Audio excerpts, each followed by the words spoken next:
think of Renaissance Italy. Okay. Okay. And they're also a minor player, but they're kind of the smuggler's haven. We don't really explore that very much in No, this we series, don't. Which We don't. is fertile ground It's for the future. well, but is it's a useful tool because that's where you go if you're exiled or if you're Need to a not little be bit found. shady. Yeah, you need to not be found. Yeah. You know, it's Yeah. kind of a safe haven. So anyway, we get to the events in Aluminum Magic. There's been a coup in the Grey Havens. The traditionalists have taken over. They are actively imprisoning and,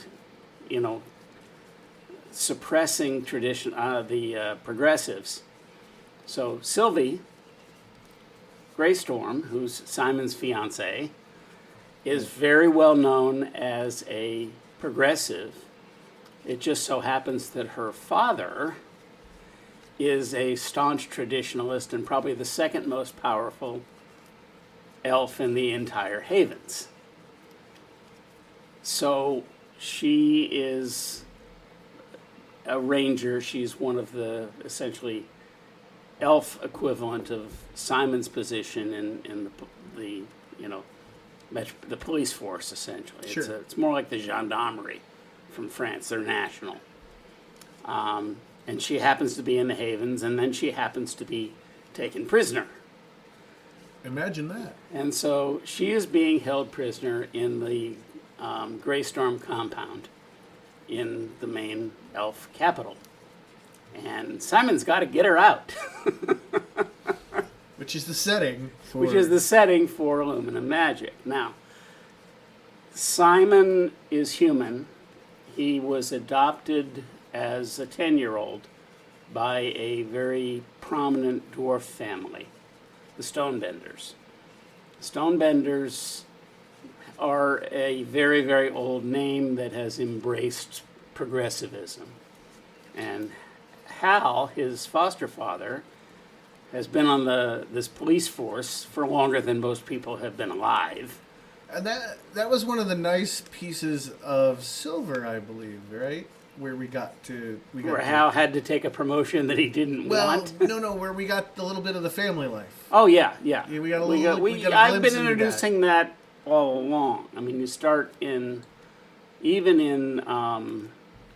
Platinum Magic. There's scenes in the kitchen where, when Jack Ironhand is killed and his buddy is just distraught. Not Jack. No, Jack's the one who survives. Anyway, Jack Ironhand is drunk and distraught, and they're taking care of him in the kitchen. It's a focal point for the dwarf household. So yeah, we get a lot more of family life as we go through the books. You see more and more of his family, his adoptive family life. You also get some insights into his life before that. Right. And his father and things that influenced him. And it is really cool. comes to the fore then in Aluminum, because he needs the backing of House Stonebender, funding, to be able to hire a bunch of mercenaries, essentially, to go take to care go of do a business. special ops thing to Go get take care of the Sylvie out of bondage.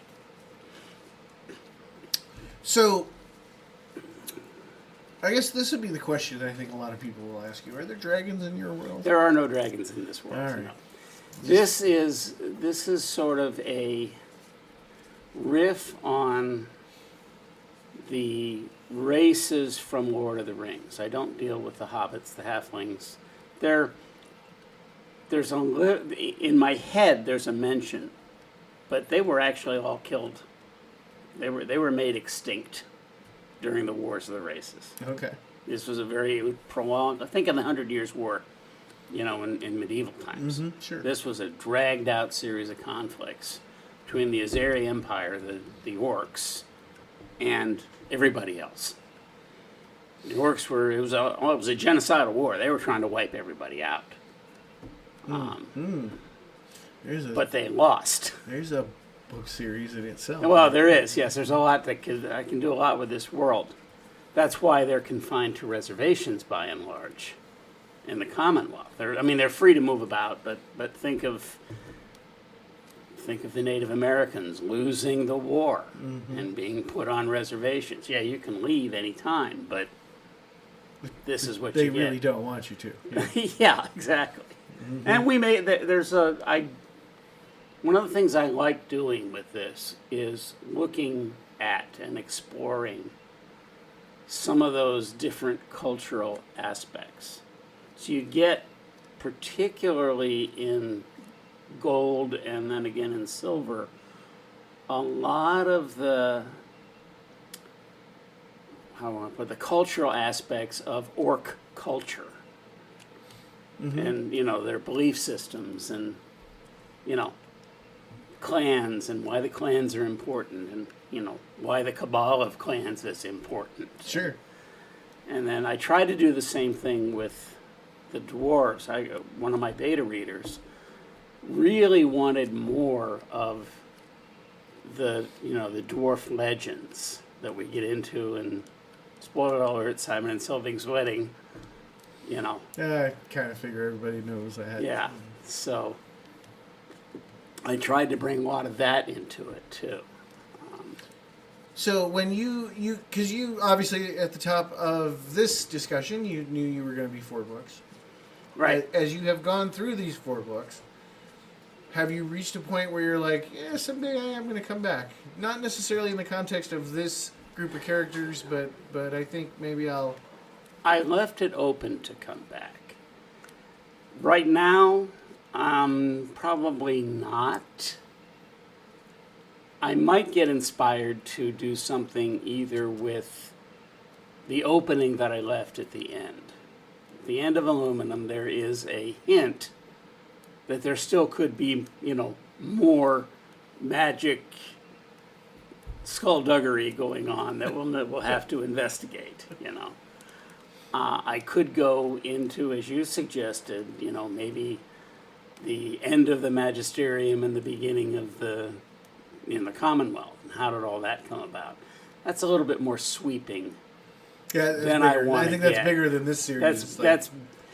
This series is really written as a series of standalone, for me, very satisfying little stories, books. Characters. I like these characters. Yeah. I like doing things with these characters. I don't like series that are just a continuous story, and you finish book 2 and it might as well be the end of a chapter, and now you need to get book 3 to know what's happening. And book 3 isn't done yet. So you're sitting around. Looking at you, George. So in Aluminum, without spoilers, give us the context of one of your favorite scenes. Oh. So when people are reading this book, they're going to be like, that's what he's talking about. There are a couple. Okay. All right. I love the scene where you meet Kaz. Okay. The teenage orc. And the term flamboyant. So I was trying to come up with a slang term that, would be, you guys are crazy. Yeah.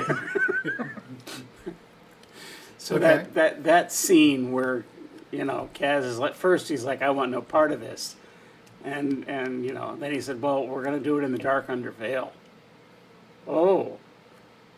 Flamboyant, man. I got to be part of this. And what's the other one? The other one, I think, is the wedding. Simon and Sylvie's wedding. And that's not the end of the book, though. Oh, no. Yeah, there's a lot after that. This book is almost 2 separate stories. Yeah. Because in all of the other books, there is a magic school that is used to commit a crime, and then they're solving the crime. Now, the crime is never a simple case. There's always bigger and deeper ramifications to it. And those then echo all through the whole series. So you go all the way back to Platinum, and I bring that whole portal magic sick thing back at the very end.